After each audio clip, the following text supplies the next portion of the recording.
Delivery అయిన తర్వాత చాలామందికి తెలియదండి, ఏదో బేబీని పెడితే బ్రెస్ట్ మిల్క్ సక్ చేసేస్తుంది వచ్చేస్తుంది అనుకుంటారు. కానీ చాలామంది మేడం ఇంకా రావట్లేదు, 3 రోజులు అయిపోయింది, 1 వీక్ అయింది, నాకు పాలే రావట్లేదు, బిడ్డ తాగట్లేదు. ఇది కామన్ ప్రాబ్లమ్స్ అనమాట. సో దాని గురించి మీరు ముందే అవగాహన తెలుసుకుంటే ఎలా ఇవ్వాలి, బ్రెస్ట్ ఫీడింగ్ ఇవ్వడం ఎలా ఇవ్వాలి, ఎప్పుడు ఇవ్వడం వల్ల బేబీకి సరైన మిల్క్ వెళ్తుంది, తర్వాత మదర్కి కూడా సరిగ్గా ప్రొడ్యూస్ అవుతుందని తెలుసుకుందాం. సో ఇమీడియట్గా ఇది ముందు నుంచి అండి, డెలివరీ యాంటీనేటల్ ప్రెగ్నెన్సీ ఉన్నప్పటి నుంచి కూడా మీరు ఆ బ్రెస్ట్ చూసుకుంటూ ఉండాలి. ఎప్పుడైనా ఒక్కొక్కసారి నిపుల్స్ లోపలికి వెళ్ళిపోయి ఉంటాయి, వాటిని రిట్రాక్టెడ్ నిపుల్స్ అంటాం. అవి డెలివరీ అవ్వకముందు కూడా దాన్ని కొంచెం బయటకు లాక్కుంటూ ఉన్నారనుకోండి, ఆ నిపుల్స్ అనేవి డెలివరీ అయిన తర్వాత బేబీ సక్ చేయడానికి వీలుగా ఉంటుంది. సో అది ముందు నుంచి మీరు చేసుకోవాలి, బ్రెస్ట్ ఎగ్జామినేషన్ చేసుకోవాలి, మీ గైనకాలజిస్ట్ని కలిసి ఏదైనా ఉంటే కనుక అది ఎలా చేయాలనేది ఒకసారి చూసుకోండి. తర్వాత ఈ యాంటీనేటల్ పీరియడ్లో కూడా మంచి ఆహారం అనేది చాలా ఇంపార్టెంట్. స్ట్రెస్ తగ్గించుకోవాలి, హెల్దీ డైట్ తీసుకోవాలి, రెగ్యులర్గా ఎక్సర్సైజెస్ చేయాలి. వీటన్నిటి వల్ల మీ యొక్క రొమ్ములు బ్రెస్ట్ అనేది ఆ పాలు ఇవ్వడానికి ప్రిపేర్ అయి ఉంటాయన్నమాట. సో ఆ ప్రిపేర్ అయి ఉన్నప్పుడు ఇమీడియట్గా డెలివరీ అయిన వెంటనే మీకు ఈజీ అవుతుంది. కాబట్టి ఒకసారి మేము ఏం చేస్తాం, డెలివరీ అవ్వగానే ఇప్పుడు సిజేరియన్ అయినా అనుకోండి, ఆల్మోస్ట్ సిజేరియన్ అంటే ఒక 5-10 మినిట్స్లో బేబీ బయటకు వచ్చేస్తుంది. మేము దాన్ని మళ్ళీ యూట్రస్ అన్నిటిని నార్మల్ చేసి కుట్టడానికి 1/2 అవర్ పైన పడుతుంది. కానీ ఈ లోపలే బేబీని మేము క్లీన్ చేసి పీడియాట్రిషియన్ చూసిన తర్వాత మదర్కి బ్రెస్ట్ ఫీడింగ్ ఇవ్వడం జరుగుతూ ఉంటుంది, ఇంకా మేము వేస్తుండగానే. సో అంత త్వరగా మనము డెలివరీ అయిన తర్వాత బేబీని బ్రెస్ట్కి పెట్టాల్సి వస్తుందన్నమాట.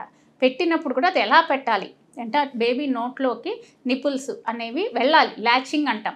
ఏదో సూపర్ఫిషియల్గా పెడితే బేబీ సక్ చేయలేదండి, మనం హెల్ప్ చేయాలన్నమాట. ఆ ల్యాచింగ్ అనేది కరెక్ట్గా ఆ నర్సింగ్ కన్సల్టెంట్స్ ఉంటారు, వాళ్ళు కరెక్ట్గా మీకు గైడ్ చేస్తారనమాట ఎలా పెట్టాలని. సో అది ఫస్ట్ మీరు నేర్చుకోవాలి. ఎందుకంటే హాస్పిటల్లో ఉన్న రోజులు నర్సింగ్ కానీ ఎవరైనా హెల్ప్ చేస్తారు, కానీ ఇంటికి వెళ్ళాక ఇవన్నీ మీరే చేసుకోవాల్సి ఉంటుంది. అది సరిగ్గా చేయకపోతే మనకి పాలు అనేవి సరిగ్గా రావన్నమాట.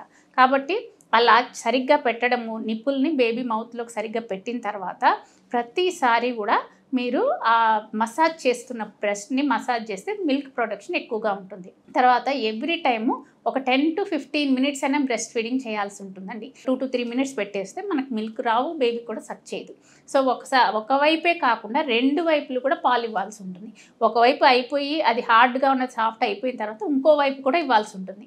ఎప్పుడు కూడా ఒకవైపే ఇవ్వకండి, దానివల్ల ఇంకొకటి బాగా ఎన్లార్జ్ అయిపోయి పెయిన్ వచ్చేస్తుంది అనమాట. కాబట్టి రెండిటికి ఇచ్చిన తర్వాత కూడా మీ బ్రెస్ట్ సాఫ్ట్ అవ్వలేదనుకోండి, తీసేసేయండి, ఎక్స్ట్రా మిల్క్ ఉన్నవి తీసేసేయాలి. మీ బ్రెస్ట్ ఎప్పుడు సాఫ్ట్గా ఉంచుకోవాలి.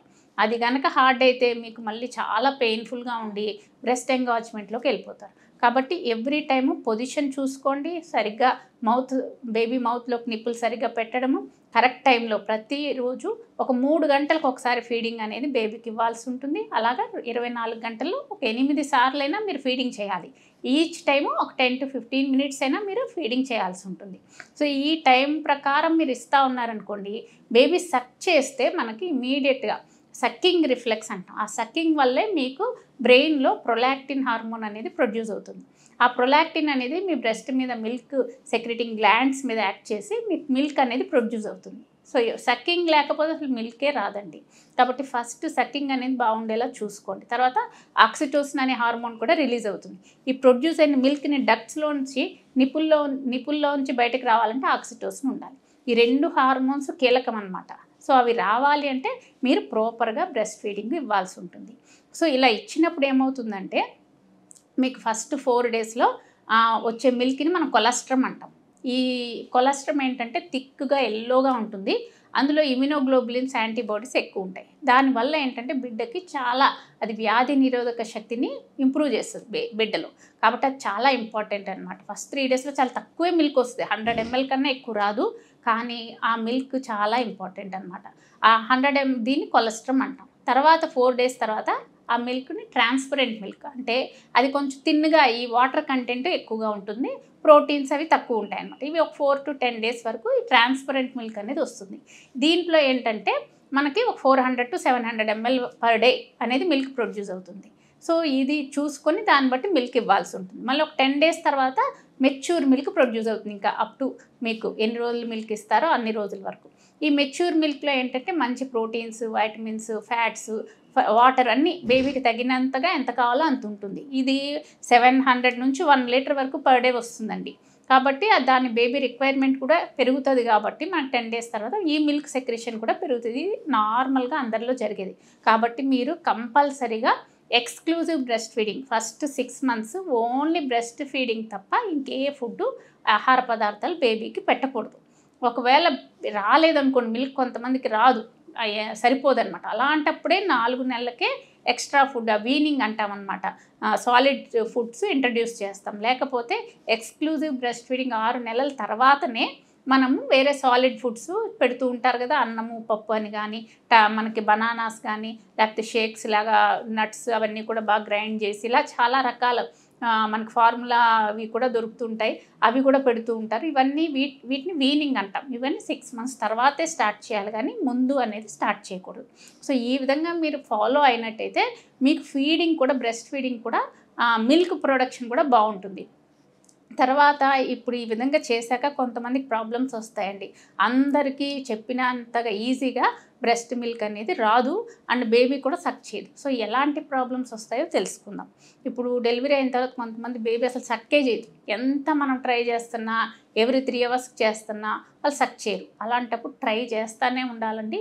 పేషెన్స్ అనేది చాలా ఇంపార్టెంట్. అంటే ఎవ్రీ 3 అవర్స్కి బేబీకి ఫీడింగ్ ఇచ్చే ముందు ఆకలితో ఉన్నప్పుడే ముందు బేబీకి బ్రెస్ట్ పెట్టాలి.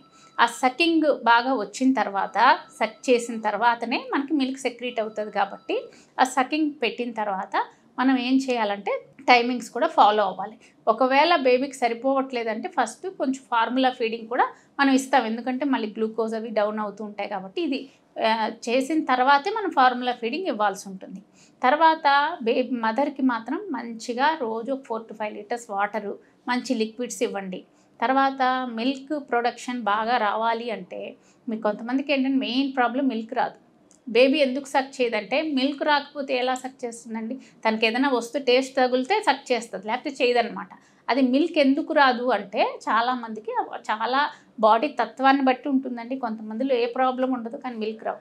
కొంతమందికి ఎక్కువ 1 లీటర్ పైన ఇంకా బేబీకి తాగగా ఇంకా మిగిలిపోతూ వాళ్ళు ఇంకా పిండేస్తూ ఉంటారు, ఎక్కువగా పిండాల్సి వస్తుంది. అది వారి శరీర తత్వాన్ని బట్టి ఉంటుంది. కానీ మనం చేయాల్సింది ఏంటంటే ఫస్ట్ మదరు స్ట్రెస్ అనేది ఉండకూడదండి. చాలా ఫస్ట్ ఫ్యాక్టర్ ఏంటంటే స్ట్రెస్ ఉన్నప్పుడు మిల్క్ ఎంత మనం ట్రై చేసినా ప్రొడ్యూస్ అవ్వదు. ఫస్ట్ స్ట్రెస్ తగ్గించుకోండి. హెల్దీ డైట్ మీ యొక్క ఫుడ్లో ఏంటంటే మంచి ప్రోటీన్స్ అంటే egg, fish, nuts, milk products ఎక్కువగా ఇంట్రడ్యూస్ చేయండి. తర్వాత చికెను, మనకి వెజిటేరియన్లో కూడా నట్స్ ఎక్కువ ఉంటాయి కాబట్టి చెన్న అలాంటివి తిన్నా మనకు మిల్క్ బాగా ప్రొడ్యూస్ అవుతాయి. తర్వాత గార్లిక్ లాంటివి, గ్యాలక్టోగోక్స్, హెర్బల్ ప్రోడక్ట్స్ కూడా, హెర్బ్స్ కూడా ఉన్నాయండి మిల్క్ ప్రొడ్యూస్ చేసి, అవి కూడా ఇస్తూ ఉంటాము, అవి కూడా వాడచ్చు. సో అవన్నీ వాడి మంచి డైట్, ఇది తినకూడదు అది తినకూడదు అని కాకుండా మీరు మంచి food, protein rich food, fibre rich food, తర్వాత వాటర్ కంటెంట్, వాటర్ లిక్విడ్స్, మంచి రాగి మాల్ట్ కానీ, బటర్ మిల్క్ కానీ, బార్లీ వాటర్ కానీ, కోకోనట్ వాటర్ కానీ అలాంటి లిక్విడ్స్ ఎక్కువ తీసుకోండి. తర్వాత పప్పుల్లో ఎక్కువగా పప్పులు, చెన్నా లాంటివి, రాజ్మా లాంటివి, తర్వాత నట్స్, మనకి వాల్నట్స్, ఆల్మండ్స్ అలాంటివి ఎక్కువగా తీసుకోండి. తీసుకుంటే మనకి ఈ యొక్క మిల్క్ ప్రొడక్షన్ అనేది బాగుంటుంది. సో ఇవే కాకుండా కొంచెం తేలికపాటిగా కొంచెం ఎక్సర్సైజ్, వ్యాయామాలు, కొంచెం నడవడాలు అలాంటివి కూడా చేస్తే, మరి కూర్చొని ఒబియేసిటీ ఉన్న వాళ్ళల్లో, మదర్లో డయాబెటీస్, హైపర్ టెన్షన్, కొంచెం మెడికల్ కండిషన్స్ ప్రెగ్నెన్సీలో వచ్చాయనుకోండి, ఎనీమియా అనేది ఉందనుకోండి, మిల్క్ రాదు. సో మెడికల్ కండిషన్స్ లాంటివి ఏంటంటే ఈ డయాబెటీస్ ఉన్నప్పుడు, థైరాయిడ్ ఉన్నప్పుడు, హైపర్ టెన్షన్ ఉన్నప్పుడు, ఆటో ఇమ్యూన్ డిజార్డర్స్ ఉన్నప్పుడు మనకు మిల్క్ ప్రొడక్షన్ అనేది కొంచెం తగ్గిపోతూ ఉంటుంది. సో అలాంటివి ముందే ట్రీట్ చేసుకోవాలి. షుగర్ని కంట్రోల్ పెట్టుకోవడము, ఒబెసిటీ లేకుండా ఎంత వెయిట్ పెరగాలో అంతే పెరగడము, తర్వాత థైరాయిడ్ని కంట్రోల్లో పెట్టుకోవడము, బీపీ లాంటివి కంట్రోల్లో పెట్టుకోవడము, సాల్ట్ తగ్గించినవి ముందే చేస్తే మనకు మిల్క్ ప్రొడక్షన్ మీద అంత మనకు ప్రభావం పడదనమాట. ఇవి 3 చూసుకున్నాక ఇంకా కూడా మిల్క్ రావట్లేదు అనుకోండి, కొంతమందికి ఏమైనా ట్యాబ్లెట్స్, పెరినామ్ లాంటివి కొంచెం ప్రొలాక్టిన్ సెక్రెషన్ పెంచేవి ఎక్కువ రోజులు కాదు, ఒక 5 days ఇస్తాము. తర్వాత హెర్బల్ ప్రోడక్ట్స్ కూడా ఇస్తాం. కానీ ఏదైనా శరీర తత్వాన్ని బట్టే ఉంటుందండి. మనం ఇచ్చేవన్నీ కూడా 5-10% పనిచేస్తాయి. కాబట్టి మీరు కంపల్సరీగా లైఫ్ స్టైల్ చేంజెస్ చేసుకోవాలి. అండ్ బేబీని ఎంత త్వరగా సకింగ్ చేస్తే మీకు అంత మిల్క్ అనేది ప్రొడ్యూస్ అవుతుంది. తర్వాత మిల్క్ ఇచ్చాక కూడా మెయిన్ ఇంకా మీకు మిల్క్ ఉన్నాయనుకోండి తీసేయాలి. అవి అలా ఉంచేస్తే ఏమవుతాయంటే మళ్ళీ మనకు మిల్క్ ప్రొడక్షన్ తగ్గిపోతుంది. మీరు ఎంత మిల్క్ ఎక్స్‌ప్రెస్ చేసి బ్రెస్ట్ పంప్ ద్వారా గాని తీసేస్తే మళ్ళీ మిల్క్ ప్రొడక్షన్ అనేది బావుంటుంది. సో, ఇది మెయిన్ ప్రాబ్లమ్. ఇది కాకుండా ఏంటంటే కొంతమందికి ఈ నిప్పుల్స్ అనేవి బాగోవు. నిప్పుల్ లోపలికెళ్ళిపోవడం, రిట్రాక్టెడ్ నిప్పుల్స్ అంటాం. ఇంకా అలా ఉన్నప్పుడు బేబీ సక్ చేయలేదు. అది చిన్నప్పటి నుంచి ఉన్న ఇదే అనమాట. అలాంటప్పుడు మనం కొన్ని నిప్ షీల్డ్స్ అని, సిరంజింగ్ టెక్నిక్స్ అని చెప్పి వాళ్ళకి ఆ నిప్పుల్ని బయటికి వచ్చి బేబీ పెట్టేలాగా ట్రై చేయిస్తూ ఉంటాం. సో, అవి కూడా పేషెన్స్‌గా ట్రై చేయాలండి. కొంచెం పెయిన్‌ఫుల్‌గానే ఉంటాయి. పేషెన్స్‌గా ట్రై చేస్తే మనకు ఆ నిప్పులు బయటకొచ్చి బేబీ సక్ చేసే విధంగా మారే అవకాశాలు ఉంటాయి. సో, ఇవే కాకుండా కొంతమందికి సోర్ నిప్పులు, రిట్రాక్టెడ్ నిప్పుల్స్‌తో పాటు సోర్ నిప్పులు అంటే నిప్పులు బేబీ మౌత్‌లో అలా ఉండిపోయి తడైపోవడం వల్ల బాగా టెండర్‌గా కొంచెం రెడ్‌గా అయిపోయి నొప్పొచ్చేస్తూ ఉంటుంది. వాళ్ళు ఇంకా మిల్క్ ఇవ్వలేరనమాట. అలాంటప్పుడు దాన్ని ఈ క్రాక్డ్ నిప్పులు అంటాం. అప్పుడు ఏం చేస్తామంటే క్లీనింగ్ ఇంపార్టెంట్. అందరూ బ్రెస్ట్ ఫీడింగ్ ముందు నిప్పులు క్లీన్ చేస్తారండి.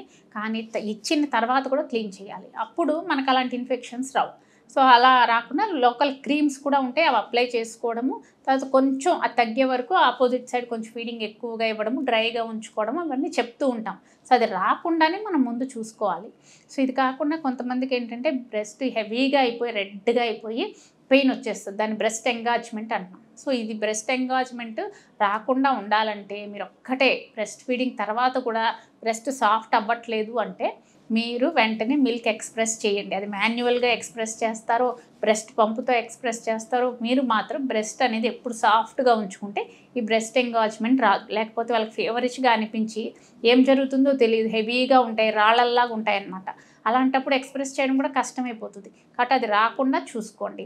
ఒకవేళ మీరు ఇది అలాగే వదిలేస్తే అది మాస్టైటిస్‌లోకి వెళ్ళిపోతది. అంటే ఇన్ఫెక్షన్ వచ్చేస్తది. వచ్చేసి మీకు ఫీవర్‌తో పాటు ఒక టెండర్‌నెస్ బ్రెస్ట్ ఇలా పట్టుకుంటేనే చాలా నొప్పిగా ఉంటుందన్నమాట. తర్వాత ఫీవర్ వచ్చి అంత రెడ్‌గా అయిపోయి అక్కడ చీమ్ లాంటిది ఫామ్ అయిపోవడం చూస్తాం. అలా వచ్చినప్పుడు యాంటీబయాటిక్ కంపల్సరీ ఇవ్వాల్సి ఉంటుంది. అప్పుడు దాన్ని ఇంకా దాన్ని పట్టించుకోకపోతే అది బ్రెస్ట్ యాబ్సెస్ స్టేజ్‌లోకి వెళ్ళిపోతుంది. ఇంకా చీమ్ పట్టేసి బ్రెస్ట్ అంతా మొత్తం పాలు, చీము కలిపిన గడ్డలాగా అయిపోద్ది. అప్పుడు ఇంక ఇన్సిషన్ డ్రైనేజ్ అని చేయాల్సొస్తది. అంటే కట్ చేసి ఆ లోక్యూల్స్ అన్ని బ్రేక్ చేసి ఆ చీమ్ తీసి మేము అండర్ అనస్థీషియాలో రోజు డ్రెస్సింగ్ చేస్తాం. అది 20 డేస్ కానీ హీల్ అవ్వడానికి చాలా టైం పడుతుందండి. కాబట్టి మీరు బ్రెస్ట్ ఫీడింగ్‌లో ప్రాపర్ కేర్ తీసుకోకపోతే ఇలాంటి సమస్యలు వచ్చే అవకాశాలు ఉంటాయి. కాబట్టి ఇవన్నీ ముందే తెలుసుకుంటే ఇంతవరకు మీరు ఎళ్ళకుండా ఉంటారనమాట. కాబట్టి బ్రెస్ట్ ఫీడింగ్‌లో మీరు జాగ్రత్తగా చూసుకున్నట్టయితే మీకు తల్లి, బిడ్డ క్షేమమే కాదు ఇలాంటివి కూడా మన ప్రాబ్లమ్స్ కూడా రాకుండా మనం నిరోధించుకోవచ్చు. కాబట్టి మనకి ఈ డెలివరీ తర్వాత మనకి ఈ బ్రెస్ట్‌లో వచ్చే చేంజెస్ అనేవి చాలా వస్తూ ఉంటాయన్నమాట. అంటే మదర్‌కి కూడా చాలా అడ్వాంటేజెస్ ఉంటాయి బ్రెస్ట్ ఫీడింగ్ వల్ల. మనకి ఎనీమియా ఎవరికైతే పాలు మామూలుగా కొంతమందికేంటంటే పాలు సరిగ్గా రావు. ఎందుకంటే ఈ బ్లీడింగ్ ఎక్కువైపోవడము, ఇన్ఫెక్షన్స్ రావడము డెలివరీ తర్వాత అలా ఉన్నప్పుడు కూడా మనకు పాలు త్వరగా రావు. తగ్గిపోతుంటాయి. కాబట్టి మనం ముందే తెలుసుకుంటే కొంచెం ఆ బ్లీడింగ్‌ని కంట్రోల్ చేసుకోవడం, ఎనీమియా రాకుండా చూసుకోవడము, తర్వాత ఇన్ఫెక్షన్స్ రాకుండా చూసుకొని ఇవి మన చేతుల్లో ఉన్నవి కాబట్టి అవి చేసుకోవడం వల్ల పాలు మంచిగా వచ్చి వాళ్ళు exclusive breast feeding up to 6 months వరకు కంపల్సరీగా వాళ్ళు ఇవ్వగలుగుతారు. అలా ఇస్తే బేబీకి వాళ్ళకి 45 ఇయర్స్ వరకు చాలా ఉపయోగం అనమాట. కాబట్టి ఈ వారోత్సవాల సందర్భంగా మీరు ఈ బ్రెస్ట్ ఫీడింగ్ యొక్క ఉపయోగాన్ని, దాన్ని ఎలా ఇవ్వాలి అన్నదాన్ని, దానిలో వచ్చే ప్రాబ్లమ్స్‌ని తెలుసుకున్నారు కాబట్టి ఇవన్నీ పాటిస్తే మీకు ఫ్యూచర్‌లో ప్రెగ్నెన్సీల్లో గానీ ఎక్కడ తల్లి బిడ్డలకి ఇద్దరికీ క్షేమంగా మనం మంచి బ్రెస్ట్ మిల్క్ బేబీకి ఇవ్వగలుగుతాం.